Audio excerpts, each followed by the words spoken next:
ఈరోజు మన సమావేశానికి ముఖ్య కారణం ఏంటంటే గత కొద్ది రోజులుగా మన గౌరవ ముఖ్యమంత్రి గారు కూడా ప్రజా సమస్యలు ప్రత్యక్షంగా ఎమ్మెల్యేలు కూడా తెలుసుకోవాలి అని చెప్పిన మీదట చాలా ఎక్కువ మీటింగుల్లో ఈ మధ్యకాలంలో నాకు వచ్చిన కంప్లైంట్స్ ఏంటంటే మైకుల గోల చాలా చోట్ల ప్రెడామినెంట్లీ చర్చిల దగ్గర, కొన్ని చోట్ల దేవాలయాల వద్ద కూడా. అంటే మనకి పెద్ద మసీదులు ఈ సమస్య లేదు, ఎందుకంటే ముస్లిం సోదరులు ఉన్నదే చాలా తక్కువ. సో ఎక్కువగా చర్చిలు అక్కడక్కడ, ఎందుకంటే 90% దేవాలయాల్లో మైకులు ఆల్రెడీ లేవట, బట్ కొన్ని చోట్ల ఉన్నాయి. ఆ సమస్య ఎస్పెషల్లీ మొన్న పరీక్షల సమయంలో చాలా ఎక్కువగా చాలాసార్లు ఫోన్లు కూడా చేసి, కొన్నిసార్లు డైరెక్ట్గా నాకు కూడా ఫోన్ చేసి ఈ శబ్ద కాలుష్యం పిల్లలు చదువుకోవడానికి ఇబ్బందిగా ఉంది, ప్రతిరోజు అర్థం పర్థం లేని పాటలతో ఊదరు కొట్టేస్తున్నారని చెప్పి ఇళ్ల మధ్యన ఆ శబ్దాలు భరించలేకపోతున్నామని కంప్లైంట్స్ వచ్చినాయి. సో నాకు వచ్చిన కంప్లైంట్స్ ఎక్కువగా ఎక్కడ పడితే అక్కడ యథమిద్దంగా అనుమతి లేకుండా కట్టిన చర్చిల నుంచి వచ్చిన ధ్వని కాలుష్యం అయినప్పటికీ కూడా ఒక రూల్ ఉన్నప్పుడు రూల్ అందరికీ సమానంగా ఉండాలి. చర్చికి ఒక రూలు, గుడికి ఒక రూలు అని ఉండటానికి వీల్లేదు. సో గుడిలో ఉన్న,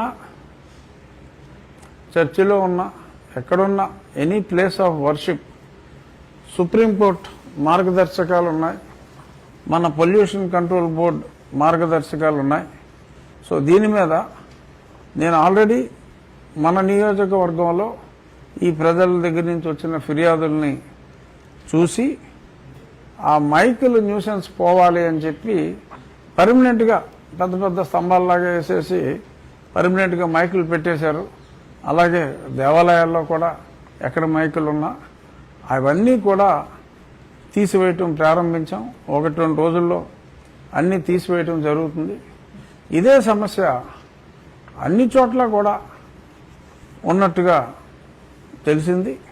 సో కాబట్టి నేను ఇది విస్తృత ప్రజా సమస్యగా తెలుసుకున్న తర్వాత ఈరోజు నేను ఒక లేఖ డీజీపీకి రాసి ఆ కాపీని chief secretary of government of Andhra Pradesh, అలాగే ప్రిన్సిపల్ సెక్రటరీ ఎన్విరాన్మెంట్, ఎందుకంటే పొల్యూషన్ కంట్రోల్ బోర్డు అంతా కూడా వారి పరిధిలోకి వస్తుంది కాబట్టి వారికి నేను లేఖ రాయటం జరిగింది.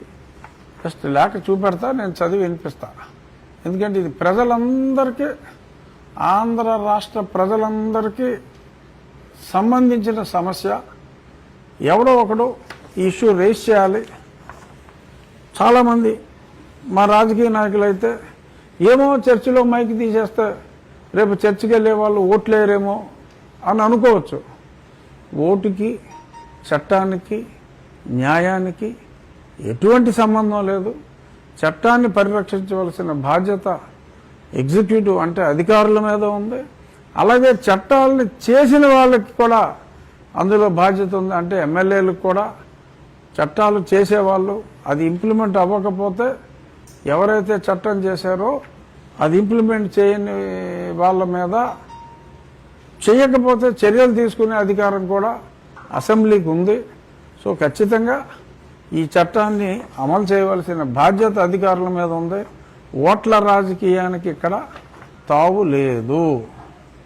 ఇది నేను రాసిన లెటర్. ఏంటంటే representation regarding the unauthorised and continuous use of loud speakers, sound systems at the places of worship, request for strict enforcement of noise pollution rules and BNS provisions. అంటే భారతీయ న్యాయ సంహిత ప్రకారం చట్టంలో ఏదైతే ఉందో అది ఇంప్లిమెంట్ చేయాలి. I'm writing to bring to your immediate attention A growing public grievance concerning the rampant and unregulated use of loudspeakers by various places of worship across the state. While religious freedom is a fundamental right, it must not infringe upon the right to a peaceful life and health of general public. మతాన్ని propagate చేసుకుంటూ రాజ్యాంగం ఇచ్చిన హక్కు అయినప్పటికీ రాజ్యాంగమే జీవించే హక్కు, right to live and peaceful health, nuisance చేయకుండా ఉండే హక్కు కూడా, నేను ప్రశాంతంగా బ్రతికే హక్కు కూడా ఇచ్చింది రాజ్యాంగం. సో దాన్ని నువ్వు మిస్యూజ్ చేసి లౌడ్ స్పీకర్లు పెట్టి పొద్దున్నే పాటలు పెట్టేసి నువ్వు చదువుకునే టైంకి, నీ పిల్లలు చదువుకునే టైంకి, లేదంటే నువ్వు ప్రశాంతంగా మెడిటేషన్ చేసుకుంటూ ఉంటావు. ఇంట్లో అందరినీ మోడీ గారు యోగా చేయమంటున్నారు కదా, ఏదో చక్కగా యోగా చేసుకుంటూ ఉంటారు. ఓ పక్క నుంచి మీకు పాటలు వస్తాయి. ఒక గుళ్ళోనేమో నమో వెంకటేశ్వర వస్తుంది, ఇంకొక పక్క నుంచి చర్చిలోనేమో నమో యేసునాథ వస్తుంది. రెండు పొల్యూషన్లే. ఎవరో వేయకూడదు, నేను చెప్పేది ఎవరో వేయకూడదు. ఆ గుడికి వెళ్ళి ప్రార్థన చేసుకుంటారు, కావాలంటే వాళ్ళ ఇంట్లో టేప్ రికార్డర్లు వాళ్ళ పాటలు అంటారు తప్ప నీకు నచ్చిన పాట, నీకు నచ్చిన ప్రార్థనా మందిరంలో అక్కడ నివసించేవారు అందరి మీద రుద్దాలి అనే ప్రయత్నం చేయటం నేరము. అది ఎటువంటి నేరము అంటే, as per the noise pollution rules 2000 and directives from the Honorable Supreme Court, the use of loudspeakers is strictly regulated to a maximum of 15 days in a calendar year. Despite this, many institutions are operating high decibel systems daily, causing several distress to students, the elderly and the patients. సంవత్సరానికి 15 రోజులు ప్రత్యేకమైన పండుగల లాంటి సందర్భాల్లో permission అడిగి తీసుకోవటం తప్ప పర్మనెంట్గా బిగించి ఉండటం అన్నది నిషేధం. అప్పుడు కూడా పర్మిషన్ ఇచ్చినప్పుడు కూడా ఆ ధ్వని నియంత్రణ ఆ డెసిబల్స్కి లోబడే ఉండాలి తప్ప ఇష్టం వచ్చినట్టు పెద్ద పెద్ద సౌండ్లు, ఈ డీజేలు అవి కుదరదు. Section 270 and 292 of Bharatiya Nyaya Samhita for causing public nuisance, continuing such nuisance after an injunction to discontinue. ఒకసారి ఆపేయమని చెప్పిన తర్వాత disobedience to orders duly promulgated by public servants regarding noise limits, ఇది 1,00,000 రూపాయల వరకు పెనాల్టీ నాన్ కంప్లైన్స్కి, 5 సంవత్సరాల వరకు jail శిక్ష కూడా విధించే విధంగా చట్టాలు రూపొందించబడినాయి. కానీ ఈ చట్టం ఉందని మీకు ఎవరికైనా తెలుసా? ఎవరికీ తెలియదు. ఇది స్పెసిఫిక్గా తెలుసుకునేదాకా ఇంతమంది ఇన్ని గ్రీవెన్స్లు చెప్తున్నారు అని, దాన్ని ఏంటి, దీనికి సొల్యూషన్ ఏంటి అనేది పూర్తిగా ఆ చట్టాన్ని నేను అవగాహన చేసుకునేదాకా, ముఖ్యమంత్రి గారు చెప్పినట్టు పబ్లిక్ సమస్యలను వినమని ఆ సమస్యలకి సొల్యూషన్ ఏంటి అని చెప్పి తెలుసుకునేదాకా నాకు కూడా మరి కేంద్ర ప్రభుత్వం, pollution control board norms, supreme court directions under 141, అంటే ఇది ఎందులోకైనా సరే సుప్రీంకోర్టు ఒక్కొక్కసారి వారు ఇన్వాల్వ్ అయ్యి డైరెక్షన్ ఇచ్చే సూపర్ అధికారం under article 141 of Indian constitution ఉంది. సో 141 ప్రకారం సుప్రీంకోర్టు డైరెక్షన్ ఇచ్చింది. సో దాని ప్రకారం మనం దాన్ని ఫాలో అవ్వాలి. ఏ రాష్ట్రానికి ఆ రాష్ట్రం రూల్స్ కూడా ఉన్నాయి. సో కాబట్టి ఖచ్చితంగా ఇది ఫాలో అయి తీరాలి. ఒక మన నియోజకవర్గమే కాదు, ప్రజలందరికీ కూడా నేను చెప్పేది ఏంటంటే, మీరు నివసించే నివాస ప్రాంతాల్లో ధ్వని కాలుష్యం ఉంటే, అది చర్చ్ కావచ్చు, దేవాలయం కావచ్చు, నార్మల్గా ఇళ్ల మధ్యన దేవాలయాలు పెద్దగా లేవు, ఎక్కడో వేరుగా దానికి ఏదో స్థలం అలాట్మెంటు అక్కడ అది అలా కట్టుకున్నవి ఉన్నాయి. బట్ అక్కడ కూడా ధ్వని కాలుష్యం ఉండటానికి వీల్లేదు. ఇళ్ల మధ్యన మరి ఒకవేళ చర్చ్ ఉన్నా దేవాలయం ఉన్నా వాళ్ళు ఇలాగా ఇష్టం వచ్చినట్టు పాటలు వేసేసి ప్రజా శాంతికి మనశ్శాంతికి ఆ భంగం కలిగిస్తే మీకు హక్కు ఉంది. మీరు ఆ కన్సర్న్డ్ పోలీస్ స్టేషన్లో కంప్లైంట్ ఇవ్వండి. కంప్లైంట్ ఇచ్చిన తర్వాత మీరు ఆ మైకు తీయకపోతే పోలీసు మీద కంప్లైంట్ ఇవ్వండి. ఆ పోలీసు మీద మీ ఎస్పీకి ఈ పోలీసు, ఆ చర్చి ఆ గుడి వాళ్ళ మిలాఖత్ అయిపోయారు కాబట్టి దీని మీద చర్య తీసుకోలేదు అని మీకు పబ్లిక్ గ్రీవెన్స్ ప్రతి సోమవారం గౌరవ ముఖ్యమంత్రి గారు అందరినీ కండక్ట్ చేయమంటున్నారు. కాబట్టి మొన్న మా ఎమ్మెల్యేలను కూడా ఇంతకు మునిపే ఆదేశాలు ఇచ్చారు కండక్ట్ చేయాలని. ఇవి ఉన్నాయి కాబట్టి మా వద్దకు తీసుకొస్తే ఖచ్చితంగా ఆ అధికారుల మీద చర్యలు తీసుకోవడానికి ముందుకి వెళ్తారు. ఇది మీ ప్రాథమిక హక్కు. పీస్ఫుల్గా జీవించే హక్కు రాజ్యాంగం మీకు ఇచ్చింది. అందుచేత మీరు ఎవరైనా న్యూసెన్స్ చేస్తే ఇష్టం వచ్చిన పాటలు పెట్టి సౌండ్తో పెట్టి ఖచ్చితంగా మీ హక్కును మీరు వినియోగించుకోండి. కంప్లైంట్ ఇవ్వండి. ఏమీ బాధపడద్దు. ఎస్పెషల్లీ గతంలో బెదిరించేవారు. చర్చి జోలికి వెళ్తే ఎస్సీ కేసులు పెడతాం, అట్రాసిటీ కేసులు పెడతామని బెదిరించేవారు. డుర్రు ఎవరికి కూడా ఆ చర్చికి వెళ్ళేవాడు ఎవరికి కూడా ఎస్సీ అట్రాసిటీ కేసు పెట్టే హక్కే లేదు. మీరు అందరి వివరాలు తీసుకోండి. రెగ్యులర్గా చర్చికి వెళ్ళే వాళ్ళ వివరాలు. ఎవడో పనికి మాలిన కుమారులు 3-4 చేరారు సొసైటీలో.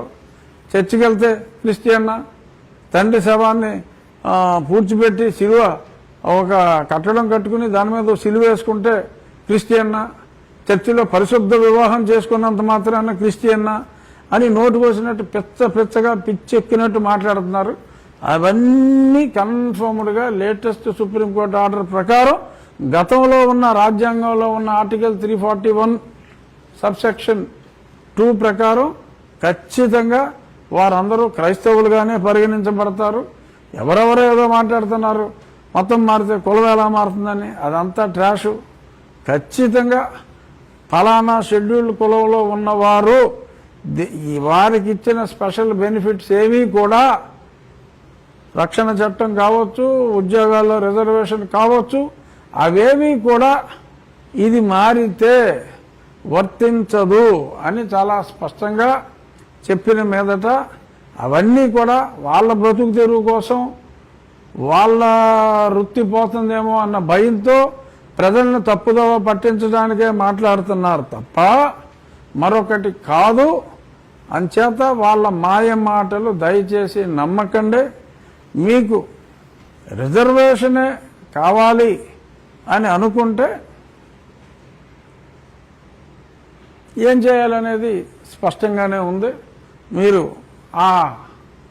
ఆ మతంలో, హిందూ మతంలోనే ఆర్ బౌద్ధం కానీ సిక్కిజం కానీ స్వీకరిస్తేనే మీకు ఆ రిజర్వేషన్స్ ఉంటాయి అని రాజ్యాంగం చెప్పింది. కాబట్టి ఈ సోకాల్డ్ మేధావులు చెప్పినట్టుగా అది రాజ్యాంగం మార్చి కేంద్ర ప్రభుత్వం పార్లమెంట్లో అది ప్రవేశపెట్టిన తర్వాత అప్పుడు మాట్లాడుకుందాం. అప్పుడు దాకా అయితే ఉన్నది పాటించాలమ్మా.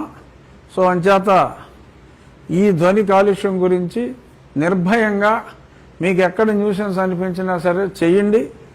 ఈలోపే ఎక్కడా అనుమతి 15 రోజులు మించి కూడా ఇవ్వడానికి లేదు. పర్మనెంట్గా మైకెట్టేసుకోరా అని చెప్పి పర్మిషన్ ఇవ్వడానికి జిల్లా ఎస్పీకి కానీ లేకపోతే డిఎస్పీకో కింద ఉన్న ఎస్ఐలకు ఎవరికీ కూడా ఎటువంటి అధికారం లేదు, ఆ హక్కులు ఇవ్వలేదు. కనుక ఉన్న మైకులన్నీ తక్షణం పీకేయాలి అని కోరే హక్కు మీ ప్రజలకు ఉన్నది, తీయించే హక్కు మీకుంది. సో కాబట్టి అవి తీయించేయండి. ఇక ఇదే సందర్భంగా మరొకటి చాలా స్పష్టంగా చెప్తున్నా, పంచాయతీరాజ్ జీవో ఉంది 376, ఎవరైనా సరే నెట్లో చదువుకోవచ్చు. ఆ పంచాయతీరాజు ఆ జీవో ప్రకారం ఎవరైనా సరే దేవాలయం కట్టాలన్నా, చర్చి కట్టాలన్నా, పంచాయతీల్లో కట్టాలి అంటే ముందు ఆ పంచాయతీ అప్రూవల్ తీసుకోవాలి. స్థలం వారి స్థలం అయి ఉండాలి. ప్రభుత్వ స్థలం అయితే ప్రభుత్వం అలొకేట్ చేయాలి. సో బట్ ఎప్పటి నుంచో మన ఆకివీళ్ళలాగా కొన్ని దశాబ్దాలుగా ఈవెన్ స్వాతంత్రం రాకముందు నుంచే ఆ గుడిగా కంటిన్యూ అయితే అవి కంటిన్యూ అవుతాయి. పునరుద్ధరించుకోవచ్చు, పునర్నిర్మాణం చేసుకోవచ్చు. కొత్తగా ఎక్కడైనా కట్టాలి అంటే అది సొంత స్థలంలో ఉండాలి. సొంత స్థలం అంటే 10 ఇళ్ళు ఉంటే సపోజ్ 10 మంది క్రిస్టియన్లు 100 మంది నివసిస్తున్నప్పుడు ఆ మధ్యలో నేను వెళ్ళి ఇళ్ల మధ్యలో ఏదో కడతాను అని అంటే అది ఆ జిల్లా కలెక్టర్ అనుమతి ఉండాలి, అక్కడ పంచాయతీ అనుమతి ఉండాలి. సో ఏమీ లేకుండా కడితే నేను ఇల్లు కట్టుకుంటున్నానని చెప్పి ఇంటికి పర్మిషన్ పెట్టి అందులో పైన సిలువేసి చర్చలు నడిపితే దాన్ని తీసేయాలి అని కోరే హక్కు మీ ప్రజలకు ఉంది. ఆ చుట్టుపక్కల ఉన్న వారికి ఆ హక్కు ఉంది. అనుమతి లేకపోతే, అనుమతిస్తే మీ పంచాయతీ అనుమతి ఇచ్చి దానికి కలెక్టర్ కూడా అనుమతిస్తే మనం చేయగలిగేది ఏమీ లేదు. కానీ నాకు తెలిసి 95%, 1 కాదు 2 కాదు 95% వాటికి అనుమతి లేదు. ఓకే, 95% అనుమతి లేదు. వాటి మీద ఎవరైనా చర్యలు తీసుకోవాలి అంటే ముందు మీరు మీ పంచాయతీ అధికారికి తెలియచేయండి. మీరిక్కడ ఇంటికి పర్మిషన్ తీసుకున్నారు, ఇంటికి పర్మిషన్ తీసుకుని ఇక్కడ మీరు మైకులు పెట్టి చర్చలు నడుపుతూ ఇవాళ మరి పిల్లలకు సెలవులు వచ్చినాయంటే ఎక్కడికక్కడ పిల్లలను పోగేసి వాళ్ళకి చాక్లెట్లు బిస్కెట్లు ఇచ్చి వాళ్ళని తీసుకెళ్లి మాయ మాటలు చెప్పే ప్రయత్నాలు కూడా జరుగుతున్నాయని కూడా నాకు కంప్లైంట్లు వచ్చినాయి. గత వారం నేను నిర్వహించిన ఈ ప్రజా దర్బార్లో ఇటువంటి కంప్లైంట్లు కూడా వచ్చినాయి. వాళ్ళని బలవంతంగా ఇప్పటి నుంచే వాళ్ళలో ఇండ్యూస్ చేసేది. అది కూడా మీ దృష్టికి వస్తే ఎవడే ఈ పని చేస్తున్నాడో ఆ కన్సర్న్డ్ పోలీస్ స్టేషన్లో మీరు కంప్లైంట్ ఇవ్వండి. సరే, ఈ ప్రెస్ మీట్ అయిన తర్వాత ఎవరో నీల్ కుమారో లేకపోతే ఆడెవడో అజయ్ గారంట, ఆ అజయ్ మాట్లాడవచ్చు. సరే, వాడేం మాట్లాడాడో కూడా నేను చెప్తా, అతనేం మాట్లాడాడో కూడా నేను చెప్తాను తర్వాత. సో ఏం మాట్లాడుకున్నా నేను చెప్పేది ప్రజలకు ఉన్న హక్కుల గురించి చెప్తున్నా. మీ హక్కుల కోసం మీరు ఎలా పోరాడాలో చెప్తున్నా. మీరు కంప్లైంట్ ఇచ్చిన తర్వాత అధికారులు ఉదాసీనతగా వ్యవహరిస్తే మీరు కంప్లైంట్ ఇవ్వండి. అవసరం అనుకుంటే ఒక స్వచ్ఛంద సంస్థ నేనే ఏర్పాటు చేస్తా, ప్రజాప్రతినిధిగా నా నియోజకవర్గం కోసం ఏర్పాటు చేసినప్పటికీ అది రాష్ట్ర ప్రజలకు కూడా ఉపయోగపడే విధంగా ఉండేలాగానే చేయటం. అవసరమైతే న్యాయస్థానానికి వెళ్ళవలసి వచ్చినా సరే మీరు కంప్లైంట్ ఇచ్చి మీ ప్రాంతంలో మీరు ముందు మీ జిల్లా కలెక్టర్కి, మీ స్థానిక అధికారులకు ఇచ్చి కాపీ జిల్లా కలెక్టర్కి పెట్టండి. వాళ్ళు చర్యలు తీసుకోవాలి. పైనుంచి వచ్చిన ప్రలోభం కావచ్చు వస్తే, ఎందుకంటే రాజకీయ నాయకులు ఓట్ల కోసం చూసుకుంటారు కాబట్టి, వస్తే చర్యలు తీసుకోకపోతే కోర్టుకి వెళ్ళొచ్చు. ఏ పర్మిషన్ ఇవ్వలేదు, ఇళ్ల మధ్యన ఇవ్వడానికి వీల్లేదు, ఇలాగా గృహాల మధ్యన ఇవ్వటానికి వీల్లేని దగ్గర గృహం అని చెప్పి పర్మిషన్ మనం ఎందుకు తీసుకున్నాం? పర్మిషను అన్ని పర్మిషన్లు తీసుకునే కదా మనం ప్రారంభించాం. అయినా సరే శ్రావణ కుమారుడు అడ్డుకున్నాడు. బట్ ఒక రకంగా శ్రావణ కుమారుడు మంచి పని చేశాడు. ప్రజలందరికీ కూడా ఒక మెసేజ్ ఇచ్చాడు. చర్చిలు కట్టుకునే వాళ్ళకి కూడా మెసేజ్ ఇచ్చాడు, గుళ్ళు కట్టుకునే వాళ్ళకి కూడా మెసేజ్ ఇచ్చాడు. ఒరే మీరు అనుమతులు తీసుకోకుండా కడితే కూల్చేస్తారు అని చెప్పాడు. సరే తెలిసి చేశాడో తెలియక చేశాడో శ్రావణ కుమారుడు ఒక మంచి పని చేశాడు. అందుకు నేను శ్రావణ కుమారుడిని అభినందిస్తున్నా, మనస్ఫూర్తిగా అభినందిస్తున్నా.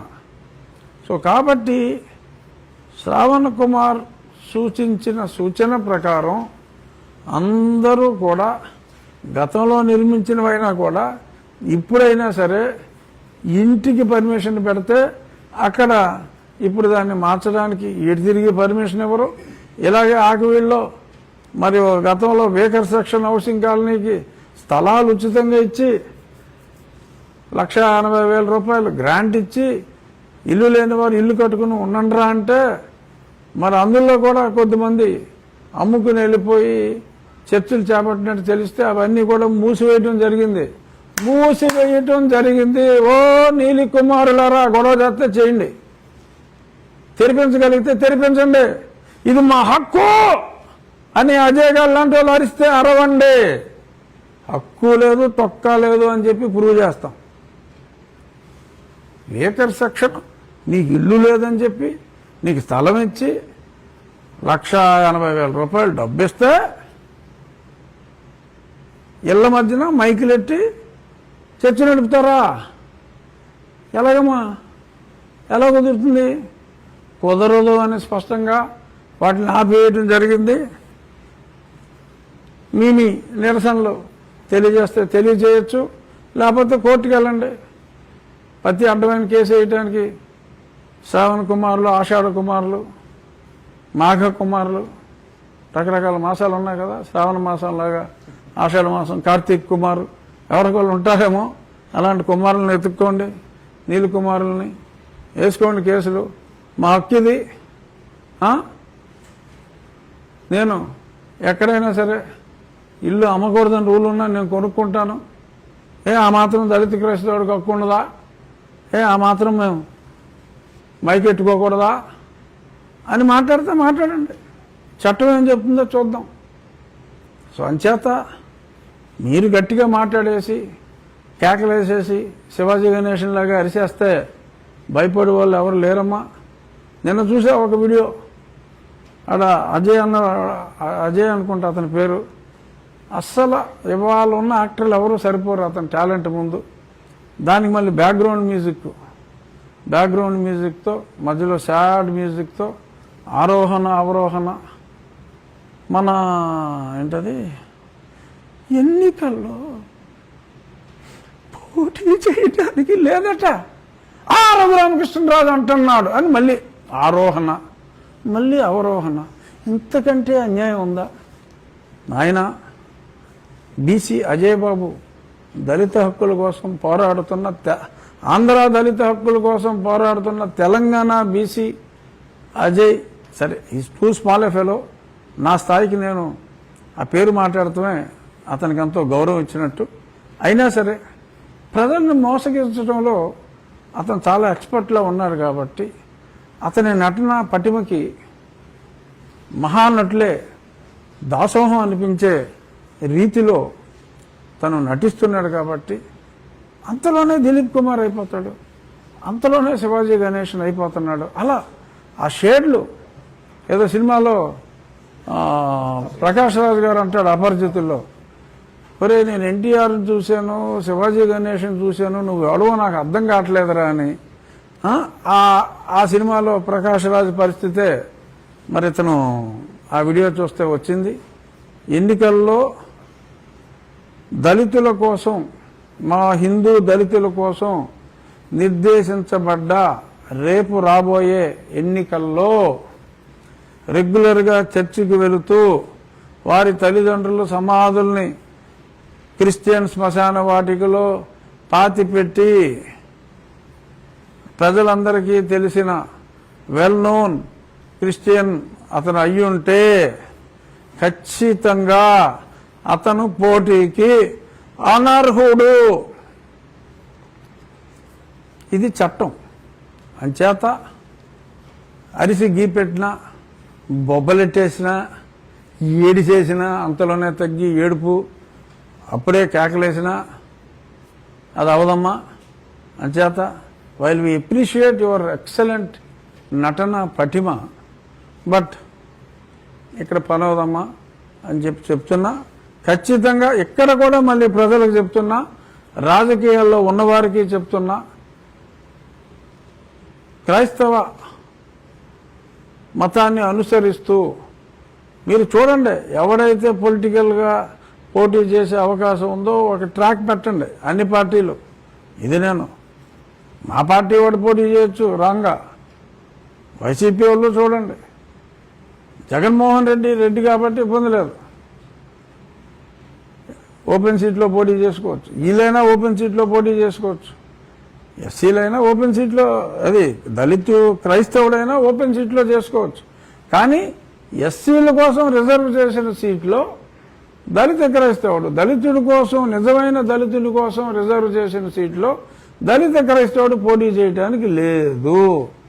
అలా పోటీ చేసే అనుమానం ఎవరి మీదైనా ఉంటే, సపోజ్ ఇప్పుడు నేను దళిత క్రైస్తవుని, నేను పోటీ చేస్తాను అన్న అనుమానం ఉంటే ఒక రిజర్వ్డ్ ఎస్సీ సీట్లో నేను చర్చికి వెళ్తున్నానా, నా తల్లిదండ్రులు నేను ఎక్కడ పూడ్చిపెట్టాను, ఇటువంటి వివరాలు తీసుకుంటే నాకు ఎస్సీ సర్టిఫికెట్ ఆ సమయానికి నేను సబ్మిట్ చేయాలి. కాబట్టి మీరు దానికి ముందే ఆ సమయంలో ఆ కన్సర్న్ ఎంఆర్ఓకి లేకపోతే ఎలక్షన్ ఆఫీసర్కి నా తల్లిదండ్రుల సమాధి వివరాలు, నేను చర్చికి వెళ్ళిన వివరాలు, ఏదో బ్యాప్టిజం సర్టిఫికెటే అక్కర్లా, గతంలో ఏదో సర్టిఫికెట్ తీసుకున్నంత మాత్రాన ఫేక్ సర్టిఫికెట్ చెల్లదు. ఆ ఎంఆర్ఓని కూడా బొక్కలేస్తారు ఫేక్ సర్టిఫికెట్ ఇచ్చినోండి. నేను ఖచ్చితంగా రెగ్యులర్గా చర్చికి వెళ్తూ ఉన్న ట్రాక్ రికార్డు ఉంటే, ఏదో ఒకసారి వెళ్ళి ఎలక్షన్లో ఓటు వేయడానికి వెళ్ళాడని ఆ ఫోటో చూపెడతాం కాదు. రెగ్యులర్గా ప్రతి ఆదివారం ఆ సమారాధనలో, ఆ కాంగ్రిగేషన్లో పాల్గొని, నీ ఇంట్లో కూడా నువ్వు అదే ఫాలో అయ్యి, నీ వివాహము పరిశుద్ధ వివాహము చేసుకుని ఉన్న ఎడల, నీ తల్లిదండ్రుల్ని క్రిస్టియన్ శ్మశాన వాటికలో పూడ్చిన ఎడల, దానికి ఓకే సునీల్ కుమార్ ఎగ్జామ్షన్ ఇచ్చాడు. తల్లి అయితే పూడ్చుకోవచ్చు, తండ్రిని పూడ్చడానికి లేదులే కానీ తల్లిని పూడ్చుకోవచ్చు అన్నాడు. సరే, ఎందుకంటే నీకు వచ్చే మతం నీ తండ్రి మతం